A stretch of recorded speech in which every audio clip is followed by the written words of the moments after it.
What up guys, it's your brother Joe here and welcome to my F1 2019 F2 Road to F1 career mode.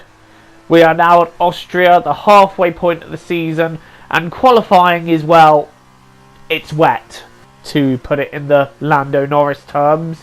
It's very, very wet and we are really struggling for pace here. And this is the thing I've noticed with this game, is that when the rain comes, the AI's pace is just, it's completely OP. Like, we just can't seem to get anywhere near the AI pace. Like, I could nail together a player perfect lap and it still wouldn't be on AI's pace.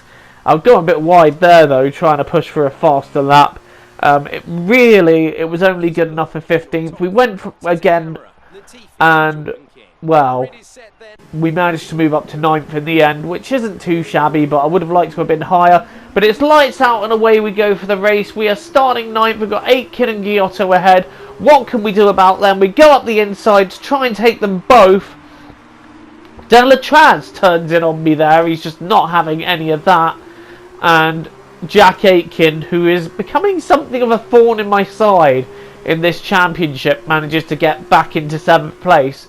But as we come to the end of the first sector, Giotto's just absolutely dive-bombed me out of nowhere. I gave him space and then went wide, and the yellow flag came out, so he must have backed out of that one and given me back the spot. They're now coming down the back straight, trying to have a way of getting closer to Aitken, but it just isn't happening. And we got Calderon holding everybody up from 5th backwards, so we need to try, for the sake of our race here, and move forwards. Rain is also expected at some point in the race. They're all going together now into the first corner. I was having a little look, but I decided to back out of that one. And Jack Aitken, as a result, had a compromised exit, which enabled me to take 7th. But I'm more focused on the battle between Calderon and Delatraz right in front of me. As it starts to unfold, we go and have a look up the inside, but that move wasn't on. Aitken is on my left. He's had an absolute dive, but that just really didn't work for him. And now we're having a look on the inside of Calderon, trying to find any bits of track available to us, but there wasn't any. But we've gone up the inside of Calderon. That should be 6th place. We still are behind Delatraz, and I believe Jack Aitken has followed me past Tatiana Calderon. But, well, now we're having a look at Delatraz at the last corner. Don't usually see an overtake there, but we managed to pull that one off, and that is P5. And again, Jack Aitken following me through, and he's having another look down the inside of the first corner. Space is given, but he just seemed to back out of that one. We went very wide there as well. And now we've got Jordan King in our sights for 4th. He is our next victim, and ahead of him, I can't actually see who's ahead of him. I think it's Broccolacci, but we're going to have a look at Jordan King down the inside. We absolutely send it, and that is a move done, and Broccolacci is next. And I think if we can get the toe and the DRS to good effect, we will be able to dive him here. But we're not. It doesn't seem that we're close enough. Oh, we're going to have a look anyway, and it just, well, it doesn't happen because, again, we just weren't close enough at the time. So again, it's a case of biding my time. The sky's starting to get a little bit darker as well, so the threat of rain is imminent. We've gone to the outside of Broccolacci, and with our elbows completely out, we have managed to move in to 3rd position. We get a little warning for a collision there. It was a little bit of a cheeky move, but whatever. So at this point, the rain is starting to fall, but also our tyres just have nothing left. So I decide, you know what, it's worth a gamble to put on the wet. So I decide to pit in and take on the wet weather tyre. And, well, I don't know what Latifi and the rest of the AI are doing, but we've decided it's time. Although on the first lap it became very apparent that the track wasn't quite ready yet. But I was just thinking, if we could hold it out a couple of laps, we'll be fine, because this rain is looking pretty heavy and we should have the advantage by then. However, King behind me is just finding absolute levels of grip that we're not. He's actually tagged me there and he's nearly put me round, And I'm just thinking, what are you doing, lad? What are you doing? But we're still in P11, but the others haven't pitted yet. And the pit stops have now started, and the track is wet enough, and we've moved up to third. Latifi in front of us then, as it transpires, is on the dry tyres. Yeah, I can understand that at the time it was probably the right tyre, but another lap of holding on to the wets and it wasn't. So it's really cost him a lot of time there in regards to the rest of us, and I think a lot of the other AI made that same mistake. Other than ahead of us, Jack Aitken, as I said, the thorn in my side. Wherever I go, he just seems to pop up every now and again to ruin my day. But for now, we must push on because we are looking at second place. Boschong is third, and he's slowly catching me. As I said, the AI's pace is completely OP in the wet weather, but we've gone completely wide there. We've made a big mistake, and that's allowed Boschong to catch me. But just watch this here. The level of grip he's got there is just unreal as he goes around the outside of that right kink, and he's managed to make it up into second place. Boschong is looking for some great points here if he can hold the position. And now with a couple of laps to go, we are trying to hold on to third place. It's still a good finish, but unfortunately we've clipped that wetter part of track and it's sent us wide as we've made a big mistake there. And you can see other drivers just zooming past us, and the last of which is Antoine Hubert in fifth. So now all we can do really is just try and hold on for sixth. That mistake has really cost me. But if you want to talk frustration, Boschong is out of the race. He was running second, and I can't help but feel a little bit sorry for him for that, because that was going to be a great result. But now, that's me feeling sorry for AI. But now we continue to finish fifth. It wasn't the best of races, but, you know, we'll take it. Still ahead of De Vries.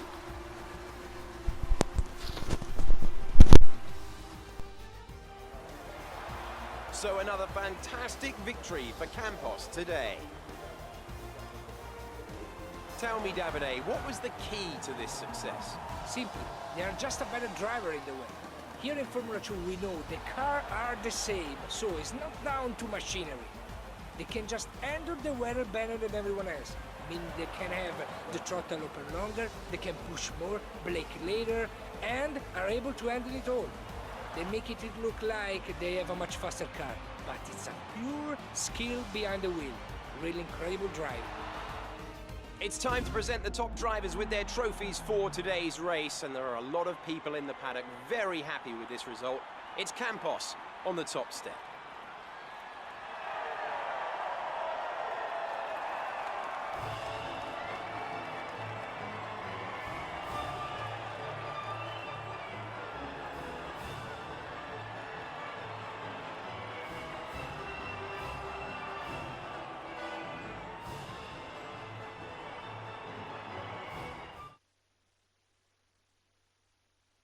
So then, it's time to see how this result affects the Drivers' Championship. It's a good result for Mick Schumacher, who extends his advantage at the top of the championship. Now then, Davide Valsecchi, who would you say was your driver of the day? Alex, I go for Antoine Hubert. The other driver, he was spectacular today. What an overtake, fantastic. And now a look at the team standings. Right, race 2 then. We are on the grid, getting ready for the start. We are lined up in P4. De Vries is just ahead of us, so we want to make some ground on him as quickly as possible. Galeo's on pole, so he's done well to get there. Correa in second. As we go into the first corner, two cars just completely jumped me around the outside. That's Matsushita and Antoine Hubert. And we are down to 6 with... I'm not going to try pronouncing his name. I'm just not, you know. I have tried, and it's just not going to happen. Anyway, someone sent it up my inside. I couldn't really see who. Jack Aitken is on my right. Again, proving himself to be that little thorn in my side who's just there, and he's dive bombed me. He's got the move done. I'm trying to stick it out around the outside. That's gone wrong. I've gone on the grass, and as I recover, I've recovered into someone, and that has put me round, and we are now last at the back. That was a complete mistake, the way I recovered. But sooner than later, we managed to catch the pack again, and straight away, we are up a position at the hands of Broccolacci. Next up is Ilott, who is pretty easy to pass. And now we've got Boschong in front of us. So now we're feeling like it's going to be a bit of a recovery drive. Look at this here, though. We've got 3 cars going into 1. All drivers that are trying to recover from bad first races. And, well, look at that. They're 3 into 1 there. They're still now 3 abreast. But now one of them's backed out. And we're going to try and go around the outside of the pair of them. This could not work. We're still on the outside. Zio's managed to hold it out on the inside and gain the position. Tatiana Calderon is running us out of road there, but we are holding on, keeping our elbows out, and that is a position gained. And I am not going to wait forever to get past Zio. My patience level for this meeting has been completely destroyed. But Zio's now having a look at Delatraz, and we're going to try and take them both with a better exit here. We don't really have much road available to us. All we've got is the width of a car. I choose to back out and wait for the corner. We've already got Delatraz because it just wasn't worth losing the car this early on. And we have actually made the position. So now we're up to 13th. Next up is Mazepin and another group of cars that are battling. And, well, we've made a cheeky lunge there. Mazepin's backed out. Now it's Latifi on the driver's name I can't pronounce, but has got more penalties than a World Cup final. Down the inside of both of them, and we are up into 10th. But we are going to be slightly held because of this annoying virtual safety car, which I can't remember why it's out for. But we're held in 9th place. 10th place, sorry, behind Giuliano Alesi, but that's not going to last long. The virtual safety car is over, and so too is Giuliano Alesi holding on to 9th place. We have now made it up. We are heading into the closing stages of the race, still making a recovery. Giotto is next as we have a look down the inside. We haven't really got much track available to us again, but we have pulled that move off, and that is P7. Next up is a group of cars that are intensely scrapping for their lives. You can see it here now. 5 cars. So a lot of positions to be gained if we can do it right. First one is Aitken. Boom, done. Oops, we've made contact with De Vries there. We're going to have a look at De Vries. We're really close. We're nudging him out, essentially pushing him round the corner now. Jack Aitken's having a look back up my inside. He's got back past me. There's nothing I can do there because I'm boxed in behind De Vries. He's now tried to go defensive. That's forced me even wider, and we've nearly lost it there, and I think we went into Giotto. I do apologise for that, but I literally had no grip coming out of the corner, thanks to me bouncing off the curb. Aitken has now got both me and De Vries while we were scrapping, and the level of patience I have for Aitken at the moment is starting to fall. But we are now focusing on this race because there is still potential podium up for grabs here. If we can just jump these two and have the last lap of our lives, I am not giving up on it. I am giving it everything here. De Vries again just covering the very inside, us pushing him through, but we've gone pretty much 2 wheels on the grass to get the move done. Shades of Villeneuve in Hungary. De Vries has tried to get the cut back. We've got our elbows out though. We're not having any of that, and that is P6. And now the line of 4 cars in front of us who are all scrapping becomes a target. Nobody is safe. You are all my targets, and I am aiming to drive the last lap of my life. So let's go get them. I'm going to try and get the best exit we can out of here as we begin our final lap. We've gone a little bit wide. That may cost us a tiny pocket of time, but we're going to try and make it up in the course of this lap. There are still positions to be gained. This is not over yet. They are all scrapping. You've got, I think it's Matsushita, De Vries, No, we're past De Vries. Aitken, Hubert, and somebody else all scrapping there. We're going to see who it is now. And it's Correa. So they're all scrapping for second place. Everybody is wanting it. I think that Matsushita has made a dive for second. We're going to make a dive for fourth. We've made a light contact with Correa, but we've taken fourth with a double overtake. Now we're going to try and take Correa for third. Diving up the inside there. That's not traditionally a passing place, but, well, who cares for tradition who cares for tradition at this stage? Now we are up to Matsushita, and I'm just gaining, trying to get close enough to pass him at the last corner. We're going to try a lunge if we can get close enough. We need the exit out of there, though. We don't quite have it, but the lunge, we still take it. And is it there? No, it isn't. Matsushita's got the better exit. Tags is coming out, but it is still last to third in the sprint race. What a comeback.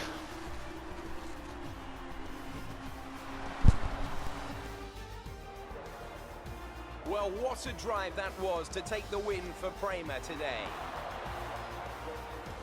Tell me, Davide, what was the key to this success? I think this race was won thanks to the tire management. You have to remember, it's not just about going as fast as you can. It's about consistency. It's about maintaining your speed over an entire race distance. So being able to keep the lap time competitive while still respecting the tires, that's where they won today.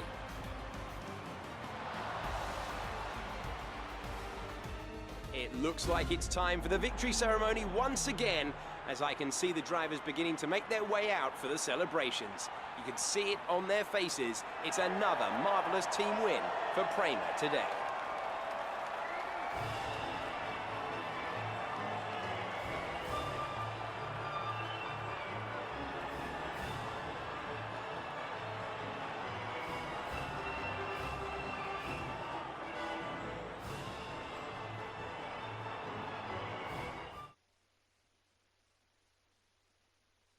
So then, it's time to see how this result affects the Drivers' Championship. It's a good result for Mick Schumacher, who extends his advantage at the top of the championship. Now then, Davide Valsecchi, who would you say was your driver of the day? Alex, I'm going to go for Nikita Mazepin. The Russian driver was amazing in the overtakes. And now a look at the team standings. Prema extend their lead at the top of the championship. There will be plenty more twists and turns to come this season. I hope you'll join us at the next race when Formula 2 returns.